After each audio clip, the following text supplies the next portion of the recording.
Hello and welcome to the Voice of Intuition podcast. My name is Susan Jane and I believe that trusting your intuition is the best way to live your life with meaning and purpose. Each week you will hear about how you can connect, develop and trust your intuition through the wonderful array of guests we have on the show and my own personal experiences.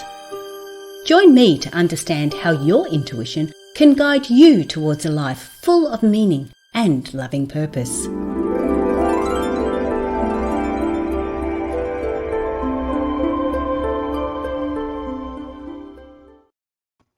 Hello and welcome to the Voice of Intuition podcast. I'm Susan Jane, your host for the podcast. And today we have a very special guest. I think I do say that every week, but it's exciting because I get to meet so many nice people. I love it. So they all are wonderful guests as far as I'm concerned, and they all bring this beautiful energy and different modalities and different understandings of life. But before we go any further, I just want you to subscribe, like, or share the podcast so other people can get an understanding of what we do here. But before we go any further, I want to introduce Miranda to the podcast. Welcome, Miranda. Thank you. Thank you so much. I'm so grateful to be here. And whereabouts are you? I've got to ask. You're in Florida, aren't you? I am in Florida.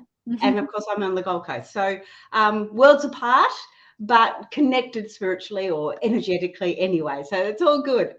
What I want to ask you about today, because you do energetic alignment and human design mentoring. So, you know, it's a big mouthful and a lot of people wouldn't understand what it is.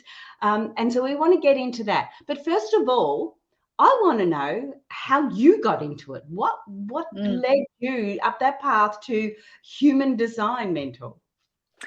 Yeah, there's a lot that actually led me to the path. So I can move along the path a little bit in a direction so you can understand why I feel like energetic alignment work is so important. At a younger age, probably teenage years first, I was definitely not a happy kid. I had a lot of struggle, a lot of traumas going on in my life, and I moved out at a very young age. I was on my own at a very young age, and I lived a life that was really full of one bad mistake after another. It seemed like I chose one thing after another that just kept proving to myself that I was unlovable, unwantable. So I kept doing that, every choice. And I thought that was just my life, and that's just the way it was. I was going to have a life full of struggle. So then I ended up having my first child. And I will say I was 21 at the age, and he actually gave me a purpose. So this was at the first time in my life that I actually, because I mentioned previously, love myself, right? So I did not love myself. There was definitely a lack of self-love in who I was. But he gave me a purpose. So I started actually focusing more. I had a purpose to live for. I had a reason to live, a reason to work hard, a reason to work towards something. And I continued to do that. But as I grew and grew, I realized that each one of my children has given me a special step in life. And I feel like they were given to me for a reason, so that I could really learn to love myself and then step into a higher purpose to help others kind of tune into their purpose, their life, their love of self. Each one of my kids gave me an experience that makes me now that I'm older, I have the time to reflect and go back to the fact, oh, my first son gave me groundedness. My second son actually gave me the power to live or leave an abusive relationship. I left because of him. My daughter actually gave me my self-love because she is a mirror. So it is through these awarenesses that I am here today. There's other stuff that I have integrated, like yoga. I've been a dedicated practitioner for 10 years. Ashtanga, pranayama, all of the goodness that gave me the time and stillness to really see that I wasn't happy in a couple of my choices in life. And I started to make different decisions. And then from there, I went into coaching and found human design. And human design, honestly, like yoga gave me the stillness to really love myself and the stillness to know that I was making the wrong decisions and I was living in momentum. But when I found human design, it gave me the tangible evidence in seeing that everything that I had believed and found out about myself or thought about myself through my practice of yoga was actually the truth. So I had a very hard time with believing in myself. So was I making this up? Am I truly feeling this way? Am I just making all this stuff up? This is not true. But then as soon as I saw my chart and it all was there, it was like, okay, none of this, everything happened for a reason. I'm exactly where I should be. However, now that I know this, I'm going to be more bold and I'm going to make more impact to help others. Yes, it gives you that sort of that concrete, doesn't it? It gives you the understanding. Once you find that tool that resonates with you and allows you to just grow and develop so quickly. And you have this, just this knowing, at least for me, knowing that it kind of, there was many times I would look at my chart and I would start crying and I'd be like, oh, I knew that. I just knew that. And then to have that right in front of you and to be able to see it and acknowledge it and then be able to say, okay, well, inadequacy, that's a huge part of my life. That's just part of who I am. Nothing's wrong with me. It's part of what I'm here to learn.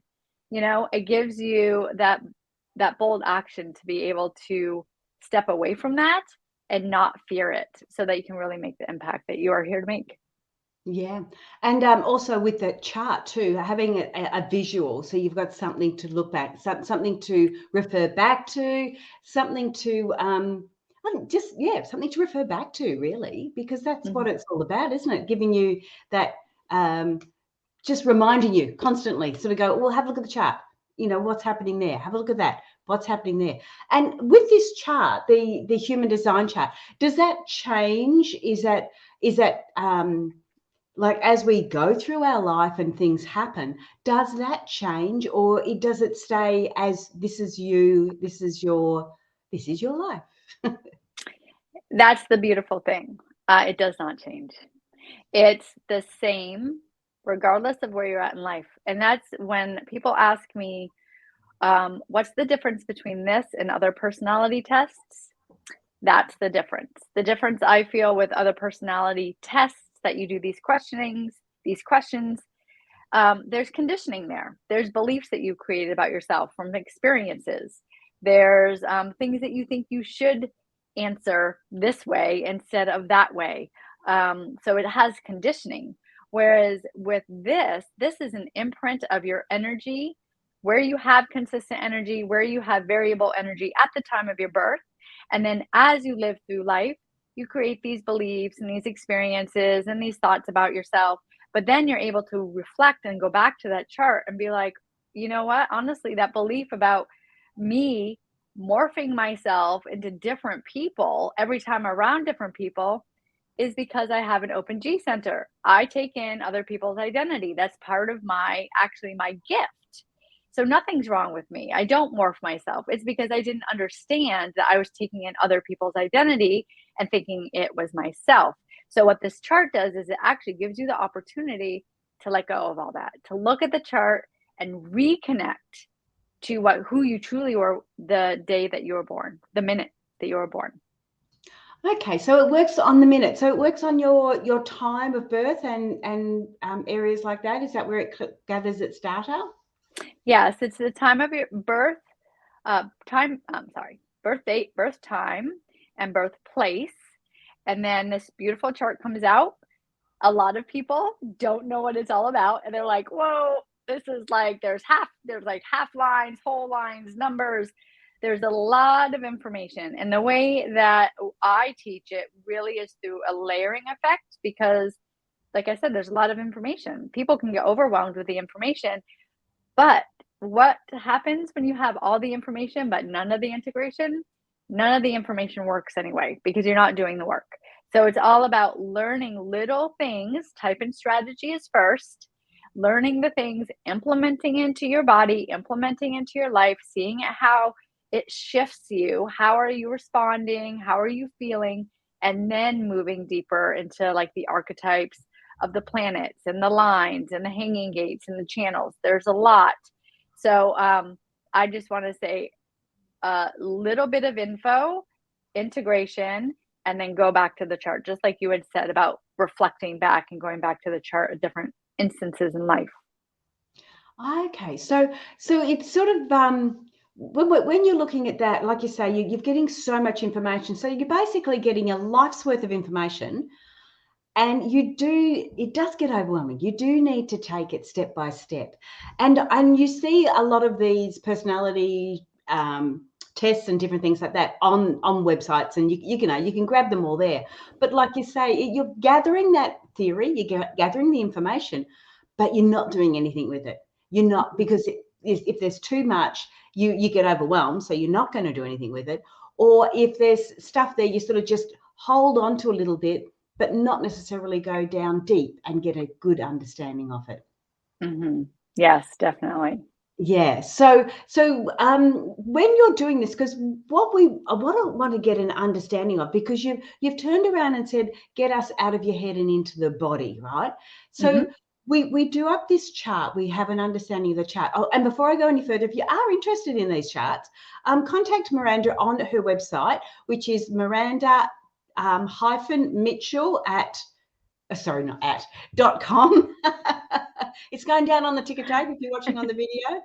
So it's Miranda, Miranda hyphen mitchell.com. So mirandamitchell.com. You'll be able to see it all there or connect with her there. But I want to just go one more step further. So what you do is you get an understanding of their birth. And what if they don't know their birth time? That's a very good question. We just had I a question don't know on. my birth time. Oh, okay. So birth time is very important because the birth time is where it places the planets where they're at in a gate. So if you don't know your birth time, I would definitely try to find as close as possible. I've worked with some people that didn't know their birth time, and I had asked them, well, do you know anyone, like your parents or anyone that is around at that time, to just know, okay, was it in the morning? Was it in the afternoon? Was it between 8 and 12? Like, what's your guesstimate?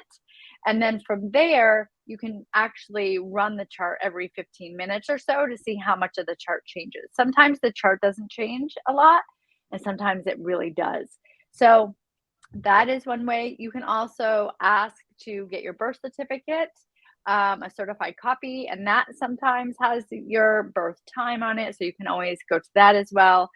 And also, if you've tried everything and you just can't figure that out, there are people that do birth reconciliations that you can contact, and they can help support you in that.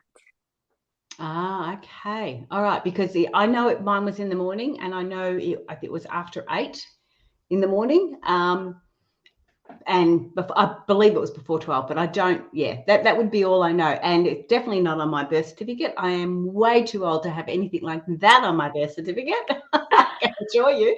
But yeah, that's because that's quite, like you said, that's quite important. And I know when I've had my birth chart done, there was a change between early morning, and I thought I was born early morning. It wasn't until I talked to Dad, and he said, no, the midwives came and they don't come during the early hours of the morning. So it had to be after 8 o'clock because the midwives came. So so that's all I know, but he couldn't remember. Mind you, he had 8 kids, so I understand that he doesn't remember. That's fine. But Yes. there was a difference between early morning when I thought it was and that mid-morning type thing. There was a change in my, I think it was moon sign. Yes. Yeah. So there was a change. Yeah, the moon But what I moves liked the about, fastest. sorry, what would you say? The moon moves the fastest, so it's Ah, always the moon that does shift. yes, yeah. So, but what happened was, so I had my birth chart done as far as that goes, but the visuals and the understanding behind it was well, almost overwhelming, like you said, almost overwhelming. Whereas I find that with your chart, with the human design chart, it is done up more. I don't know, it's easier to see. It's easier to get that. I don't understand what all the lines are and all the numbers, like you say, but the visual content of it makes it easier to see and possibly learn it in a better way, if that makes sense.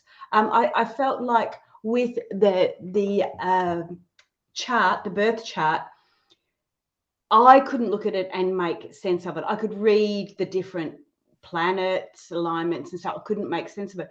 But when you've got that human design chart, you have a list of what it can be, or, you know, when you're doing it properly, you have an understanding of it. So you can look at one part and go, well, that's connected from point A to point B, and it's connected this way. And it makes that logical understanding to it. Yeah. And I didn't ask a question. I just rattled on then, didn't I? So this is the question. So I'm just asking you, why are you talking about getting it out of our head? Because it is quite logical. I must have been going that way. It is quite logical getting it out of our heads and into our bodies. Yeah. Because my head's part of my body. I just thought I'd let you mention that. Yeah. Well, you know, and the thing is we've all been taught to get in, like, figure it out. Like, we've all been taught and conditioned that we have to figure things out in our mind. But intuitively, we know we have gut feelings. We know when our hair and our body stands up. We know when we don't feel right around a certain person. Like, that is connection to the body. That is our body, the subtle body responding without our mind. So what's happened is we have actually been so conditioned to work from the mind that we are no longer listening to the body. When human design really is about the mind body connection, but it's really your body knows first. Then we get into the mind, and then we're like, okay, well, does that make sense? Should I do this or should I not?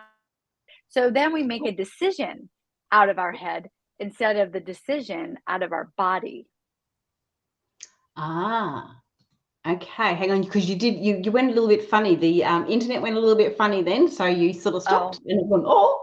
I heard you say that. And I was like, Yeah.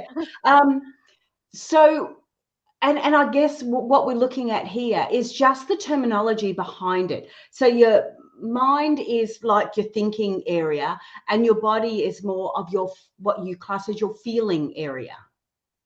yeah, like, yes. So I'm going to go through a little bit of the 5 types and then kind of go into what it feels like in the body.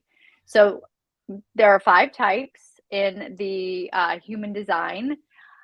There's the generator and manifesting generator. We clump those together a lot of the time. They're not the same, but they do have weight to respond from the gut.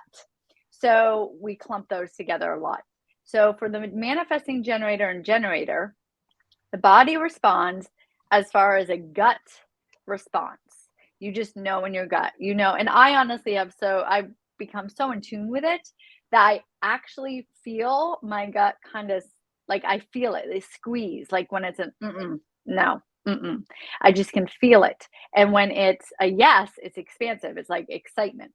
So it's the body response to and for the generator types. Now, for the projector and manifestor both have different authority types. So this could mean they could feel their response in their spleen, which is in the now, knowing. It's like an intuitive insight where they just know. And the thing for them, if it's in that response, is they have to, in the now, trust themselves. So what happens for them a lot of the time is they'll just know, oh, this is my next right step. But then what happens is the brain takes over. They question things and, like, okay, was that really an intuitive hit? Did I really feel that, or am I just making that up? And then what's already happened is they've already missed the moment because they didn't trust their body and their intuitive response through the spleen. Then the emotional solar plexus, is when you have an emotional wave. So anyone can have an emotional wave except for the reflector. The 5 types are manifesting generator, projector, manifestor, and reflector. So with the emotional wave, that response is more of a long process. So when you have an emotional wave, you experience emotional highs and emotional lows. It's fluctuations, not lows like in a negative, but more so fluctuations. So you experience emotional highs, or if you make a decision that is out of that emotional high and you know you have an emotional wave, then that decision may be good in the moment, but may not feel so good tomorrow. So when you have an emotional wave, you have to follow that wave. And then the reflector, they have a lunar cycle, because as you look at the chart, there are, like Susan said, you can almost see there's shapes. It kind of looks like a body. You can see, okay, that's my head, that's my ajna, my third eye. So you can kind of see it. Once you look at all the chart, the reflector has every single shape open, meaning it's white, meaning that they take in all the energy from everybody else, and they're kind of like a mirror reflection of what's going on in their environment. So they actually have to wait 28 days to make a aligned decision that is true for them. Wow. Okay. And to understand the different, the generator, manifesting generator, projector, manifesting, and the reflector. Whoops, I think I went too many. I wrote it down, and I think I wrote it down wrong. There's 5, you said, isn't there? 5 types? 5, yes. Generator, manifesting generator, projector, manifestor, and reflector. No, I got that right. Yeah, because you've got your manifestor and you've got your generator, and then you've got your manifesting generator. Yes. That's right. And then projector and reflector. Yeah. So how do you work them out? That is from the day that they were born, the time they were born, and the place they were born? Yeah, so if you enter that in, what will happen is this body graph comes out. It'll tell you what energy type you are. It'll tell you what profile lines you are. You'll see where you have definition. So definition means colored in areas. Yeah. Anywhere in your chart that is colored in, whether it's be red, black, yellow, pink, anything that is colored in your chart means there's definition. So that means that is where you have consistent energy. That's where you put energy out into the world. It's part of who you are. And any area in the chart that is white, whether it be a shape, a line, that means you have variable energy. So what that means is you actually receive energy from other people and the environment. So once you put the information in there, a chart will come out and it'll tell you what type you are. So basically, a manifesting generator and generator will have the little pink square in the center colored in. What that means is it's work and life force energy. So generator types love to work, are here to create in the physical form, here to be of service, are always have that energy to work. Now, projector, a manifestor, and a reflector will not have that little square, pink square colored in. So that means their work energy and life energy, meaning work and life force energy, is variable. So that means they take in other people's, us generator types, energy, and then it amplifies. So what happens is they could totally feel like they're a generator type. They can totally feel they have all this amazing energy. But really what it means is they're taking in other people's energy, it's amplifying. And if they end up living their entire life that way, they end up burning out because that's not their energy. They actually need more rest than a generator type. So that's the biggest difference is the sacral, and then, which is that pink square, and then having it colored in or defined, or colored in or open. That just makes so much sense, because I have often been around people where I've walked away from them and I've felt drained. And I think the terminology some people use is an energy vampire. Mm-hmm. And there's some people that you willingly give energy to, or you just do that naturally anyway. And there's some that just like suck the life out of you. And it's like when you walk away from them. I was meeting up with a group of women. There was only 3 or 4 of us, and we were doing a lot of business work and things like that. And I loved being with them. They were wonderful ladies. But as soon as I'd go away from them, I'd get in the car and I'd almost burst into tears. I would be exhausted. And that sort of makes sense. And if they're getting their energy from other people, that makes sense. But if you are like that and you are getting your energy from other people, how do you stop actually draining people? It's not really that they drain people. There are people that can definitely drain you, but that is more so of conditioning. That is more so of a person not knowing themselves, not knowing their energy type, always asking and wanting more. Like they just drain you unknowingly. Yes.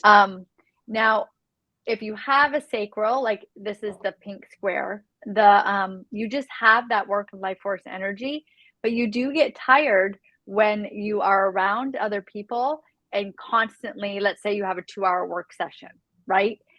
If you don't have definition in your willpower, you definitely you'll get out of their space. You'll need to rest.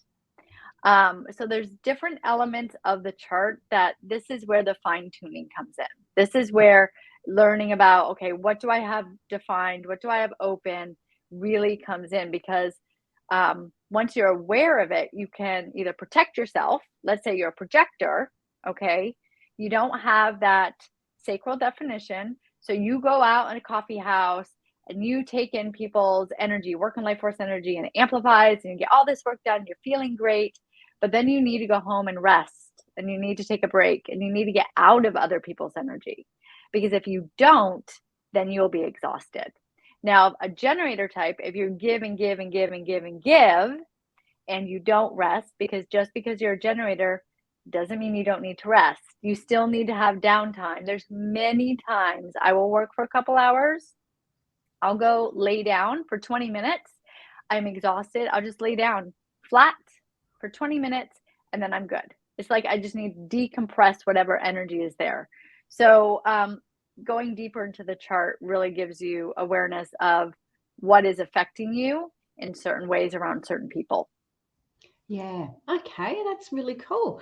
So it's about getting that understanding. So when you talk about the types, they're the types, the 5 types, and there was something else you were talking about too. There was the strategy.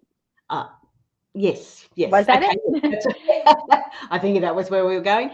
So when you're talking about until you connected with Miranda, Miranda-Mitchell.com. And get a better understanding of what you are and who you are. You might not know if you're a generator or a manifesting generator, but when you do know, you can come back and listen to this podcast, because Miranda's going to give us some hints on what were you going to give us hints? Oh, how to do these strategies if you're in that particular way. Yes. So, and for those that I know, Susan so beautifully put my website up there. So on that website, I do have a place where you can enter in your birth date, birth time, and birthplace. I run your chart by hand for free. I send it to you with a little information and a little video. So that way you kind of know what type you are and you kind of have a little bit of an action step. So I'm going to go through each one of the 5 types and just kind of go a little bit into what the strategy is and means. So the strategy is for each type, there's a way that we are designed to best make the right decisions for us. Meaning we're not pushing, we're not initiating, we're not trying to be seen or heard. It's the way that is best, the decisions that are best for us in alignment with our body, so that we are not exhausting ourselves, so we aren't pushing, and so we are sustainable energy. We want to be sustainable. So the manifesting generator is a hybrid of the manifestor and the generator. So what that means is their strategy is a little bit longer than the others. So the manifesting generator, let's just say you have this idea that you want to start a podcast, okay? So you ask, is a podcast right for me? Now, you're not going to figure it out in your head. You're not going to write down all the pros and all the cons. Is the podcast right for me? Then you let it go. Now, as a generator type, you'll notice that I said generator types are here to create the physical form. So what that means, as a manifesting generator, you're going to receive signs on the physical form. So what that means is someone could come up to you and say, you know what? I love hearing you on podcasts. You should really start your own. Or someone can send you an email and say, it'll be a banner that says, start your podcast now. Or maybe you'll see a sign that a word sticks out. I'm a manifesting generator, and I can tell you firsthand this does happen. Words stick out in signs for me. That's how I see things. So that is something showing up for me to respond to. So as a manifesting generator, we're here to respond. We're not here to start things. We're not here to get things going. We're here to have an idea, sit back, wait to respond to what shows up, feel it in our gut. Does that feel good to me? Yes. Then take action. Rather than, oh, I think I want to start a podcast. I'm going to figure out all the pros and cons. I'm going to meet 10 people. I'm going to start the process. And then by the time I'm done, I'm like, oh, that wasn't for me. So I've wasted all this time. So what happens when you're able to sit back and wait for things to show up to you and follow your gut, then you know it's an alignment for you. It'll be easy and it is not wasted energy. Now, a generator type is a little bit different. They also sit back to respond. Oh, I'm sorry, I didn't go into the informing for the manifestor. So the manifesting generator also needs to, after something shows up for them, you need to inform people that you are around. Hey, you know what? I think I'm going to start a podcast. This isn't for permission. This is just to say, you know what? I think I'm going to start it. And it's just because if you don't, what's going to happen is they're going to get angry at you because they won't understand what you're doing. So the manifesting generator has the generator and manifesting energy. The manifesting energy is very powerful, very fast. So if a manifesting generator just decides to sit back, not inform, hey, you know what, I'm going to do a podcast, and everyone there around is going to be like, 2 days ago you were doing this and now you're doing this. So what is going on? So then there's resistance, and you're really trying to create that sustainable and ease. Okay. So there's the inform and then the action. Now the generator is waiting to respond, sitting back, gut response, take action. Okay. Now the projector is waiting to be invited. So what does that mean? The projector, like I mentioned, can take in other people's amplified energy of work and life force. So a lot of projectors are really off balance because they think they're these superhuman people that can be doing all the time, but they're really not. And what's happening is you're burning yourself out and you're not resting. So a projector really cannot have a 9-to-5 job, needs to basically have 20 hours of rest and 4 hours of work. So what that means is if you're not receiving invitations, if you're not receiving people, hey, would you mind being on my podcast? Or would you mind start coaching me in this way? Or would you start a program showing up to you to be invited into? What that means is you are not resting enough. I've worked with many projectors that are like, okay, so I'm supposed to sit around and just wait to be invited, right? But the truth is, no, you can work on your website. You can go do all the things to prepare. However, don't initiate and start the process, because if you think of the name projector, what happens when you do something? It projects the energy out, which pushes people away. So you want to be invited, so it's open, so you don't push people away. So I always tell projectors, okay, if you're not receiving invitations, make sure that you're taking care of yourself with sleep, you're getting out in nature, you're doing what your body needs, you're letting your mind rest, You're trusting the process. And then I promise you, those invitations come up. And I've had numerous clients say, I just got up from a nap. And guess what? I just got 2 invitations. So there is that preparation, but also the trust in taking care of yourself. Now, the manifestor is basically what we're all told we should be. They make up 9%. I just want to say that 9% of society is manifestors, or are manifestors.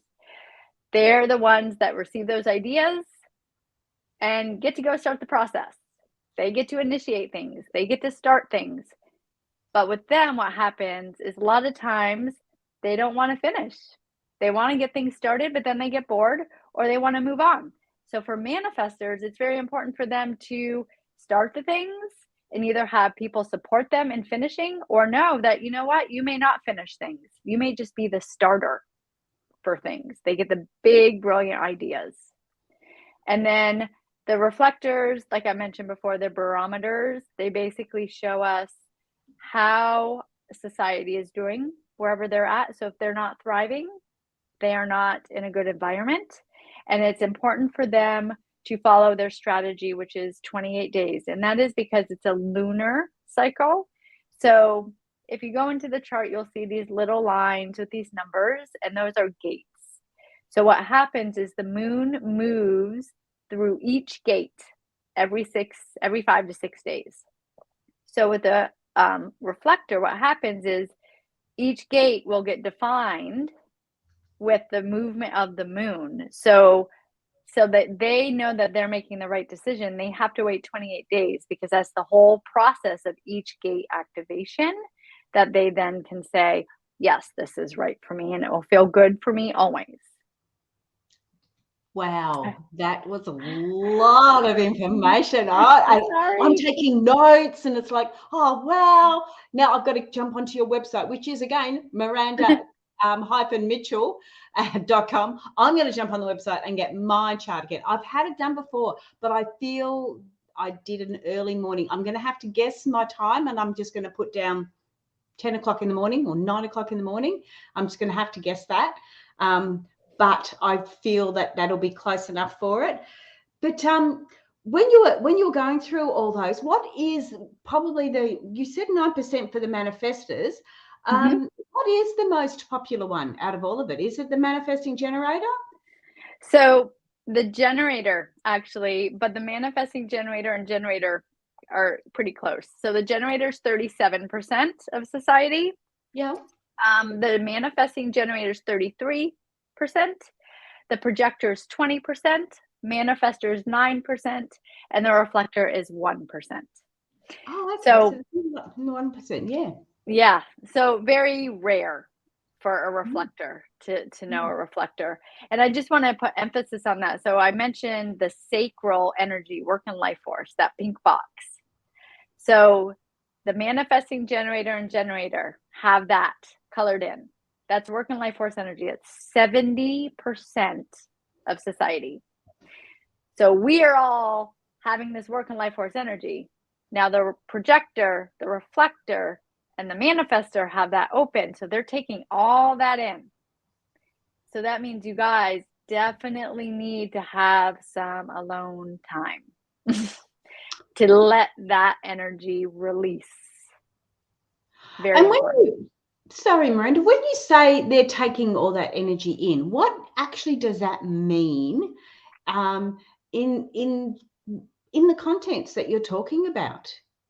Because I've thought about taking energy in, and it's usually a positive. I know I can put up the barriers to stop the negatives, but usually when you're taking in energy, it's like I'm in the nature, I'm taking all this beautiful, energy in and things like that. So I see it as a positive in that context. But as a reflector, or the other three that projector, manifestor, reflector, and generator, yeah. As they are taking in all that information, or that energy, what does that actually mean, or what does that feel like to them? Yeah, so it can be both. It is it's about awareness, actually. So the generator does have the work life force energy, and so does the manifesting generator. So if you know that you're a projector, a manifestor, or a reflector, and you have things to get done and you don't feel like doing it, go out to a coffee house, because there's going to be at least one or two generators there where that you take in that just that energy that they have, that buzzing energy of work and life force. So you take that in so that you can finish whatever it is that you need to get done. Now, when you go home, it's important to rest and recover, because if you think about, when you're at like this big event, there's so much energy and you filled up, there's excitement and you feel like you can go for days. But then all of a sudden when you get alone, you crash. Yeah. That's what it's like. Okay, that makes sense. So you're taking on that energy, and then you've got to allow your body to get through it and everything else. Especially, I guess, if you're taking on somebody else's energy, you are going to feel it. You are going to, you can use that buzz to get yourself going, but it's a bit like you get that high and then you come down. So you've got to take that into consideration. But I love that idea too, that if you're not feeling it, I'm sitting in my office, if I don't feel it, get out and go somewhere else and get a different energy and get a better understanding of it. Well, I know we're getting a bit low on time, Miranda, and I have every intention of jumping onto your website now and putting my times in and everything else. So I will see a video from you, I hope, soon. And rekindle that love of that the human design chart, because I remember doing it quite some time ago, but didn't sort of follow it through. I didn't realize that we could utilize it in the way that you're talking. I wasn't aware of it in that context. So that's really cool. So guys, if you want to connect with Miranda, jump on her website. But we've got about 2 minutes. Anything else you want to put forward before we say goodbye? Yeah, I gave you so much information, everybody, and it might be overwhelmed. I know Susan was taking tons of notes, and that's where I say the information overload is there, believe me. And it's easy to get stuck into it, because then you start learning about things and you're like, oh my gosh, that's so true. And I just want to know more and more. But the most important thing is first, just get your chart, have the awareness of where there are white areas, open areas, that's the white, where there's definition. And then really look at your strategy. So what is your type? Manifesting generator, projector, manifestor, reflector. What is your strategy? And start doing that first. And just take little steps, because again, all the information just is overload. It's about doing the actual little steps. And that's what will change your life. Wow. Thank you so much for that. That is so cool. Love it. Thank you. Okay, so that's it for us. Thank you so much for being on the show, Miranda. And again, connect with Miranda on her website. You'll be able to see that. It'll be down on the link as well. So that's us, guys. That's us for the week. Share, like, subscribe to the podcast, and get everyone out there. We all want to understand if we're manifesting generators or I'm thinking I'm a manifesting generator, but I can't remember. It was a long time ago. Who knows? But at least this time I can go into a little bit more and get more understanding from Miranda and really bring out the benefits of that. And again, it's a little bit different to your personality types, because I don't know, you've got something to look at. You've got some way of, as we go through the motions and the things that happen in our lives, we've got something we can go back onto and look and get an understanding of. So it's really cool. Anyway, that is it from today. Let me find the little buttons I have to press. Have a great week, and we will see you next week. Okay, bye for now.